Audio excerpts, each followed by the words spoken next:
স্কুলে পড়লেন না কেন, মাদ্রাসায় পড়লেন কেন? স্কুলের শিক্ষা তো এত বড় শিক্ষা না। আম্মু বলছে যে মাদ্রাসায় পড়ো, মাদ্রাসায় পড়লে একদিন বড় হবা। মূলত কারণ হলো আল্লাহকে খুশি করার জন্য মাদ্রাসা পড়তেছি।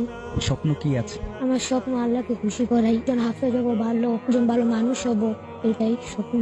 আমার বাবা চাকরি করে, মা বাসায় কাজ টাজ করে, হাউস ওয়াইফ। বড় হয়ে মায়ের জন্য কি করবো? বলছিল আম্মু যে আমি মরার আগে যেন শুনতে পারি যে তুই হাফেজ হবি। আমিও আল্লাহর কাছে দোয়া করি যেন হাফেজ হইতে পারি।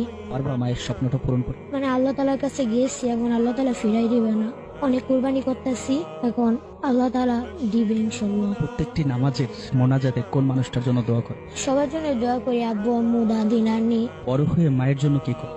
দেখি আল্লাহ তালার কাছে গিয়েছি, আল্লাহকে খুশি করার জন্য গেছি, যে আল্লাহ তালা যেটা ভাগ্যে রেখেছে ওইটাই হবে। মাকে এত বেশি ভালোবাসো কেন? জন্ম দিয়েছে আম্মু। একজন নবীজির কাছে একটা সাহাবী গেছিল যে হে রাসূলুল্লাহ, আমার মার অধিকার কতটুকু আর বাবার অধিকার কতটুকু।